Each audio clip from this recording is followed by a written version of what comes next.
এই বিএনপির শিক্ষকরা আওয়ামী লীগের শিক্ষকদেরকে জায়গা করে দিচ্ছে। শিক্ষার্থীদের উপর হামলায় জড়িত সকল সন্ত্রাসীকে, যারা ছাত্রলীগের ছিলেন, অবিলম্বে চিহ্নিত করে স্থায়ী বহিষ্কার সহ কঠোর একাডেমিক ও প্রশাসনিক ব্যবস্থা গ্রহণ করতে হবে। আমরা গত 1.5 বছরে এমন প্রমাণও পাইছি যে আমাদের শিক্ষকরা, সম্মানিত শিক্ষকরা কোট এরা করছেন কি, এরা যাতে ডিপার্টমেন্টে ছাত্রলীগের পরীক্ষা না নিয়ে লেদার ইঞ্জিনিয়ারিং ইনস্টিটিউটে নিয়ে গেছেন, এই সেই ট্যানারিতে তারা অন্যান্য তাদের নিজের রুমে নিয়েছেন, মানে ছাত্রলীগের থেকে তার পরীক্ষা নিতে হবে। আমরা দেখি ছাত্রলীগের নেত্রী সে এইখানে পরীক্ষা দিয়ে সহজ নিয়ে হারবার্ডে চলে গেছে। তার মানে এরা আমাদের বিশ্ববিদ্যালয় প্রশাসন করছেন এবং তারা এই ক্যাম্পাসে আওয়ামী লীগকে পুনর্বাসন করছেন।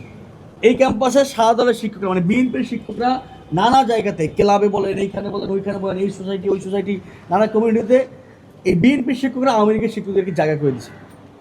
আপনারা খোঁজ নেন যে কে গোলাম রাব্বানীকে এশিয়াটিক সোসাইটিতে ঢুকেছে। গোলাম রাব্বানীর সাবেক প্রক্টর, আওয়ামী লীগের নীলদয়ের ঢুকেছে, এখন কলা অনুষদের যে ডিন ডক্টর সিদ্দিকুর রহমান খান, বিএনপির টিচার, সাহায্যের টিচার, সে নিয়ে এশিয়াটিক সোসাইটিতে গোলাম রাব্বানীকে ঢুকেছে।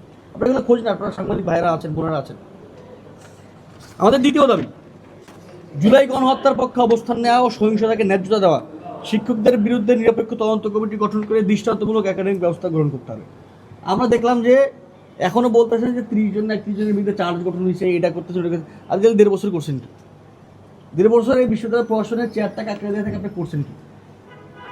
আপনি তো অভ্যুত্থানের পরে এসেছেন, অভ্যুত্থানের মাধ্যমে আপনি এই ভিসি হয়েছেন, এই প্রক্টর হয়েছেন, এই প্রভিস হয়েছেন, আপনি জীবনে হইতে পারতেন না।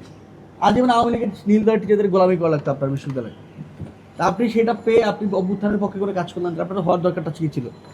দাবি 3, টিএসসি ও সমগ্র ক্যাম্পাসে চিহ্নিত অপরাধী, বহিরাগত সন্ত্রাসী ও হামলাকারীদের পরিবেশ সম্পূর্ণরূপে নিষিদ্ধ করতে হবে। আমরা গতকালকে দেখেছি, শুধু গতকাল কি না, আমরা বিশ্ববিদ্যালয় ক্যাম্পাসে দেখতেছি যে নানা রকমের নামে বেনামে, এই সোসাইটি ওই সোসাইটি, এইটা ওইটা, বিভিন্ন নামে বেনামে এরা এসে ক্যাম্পাসে জায়গা দখল করতেছে।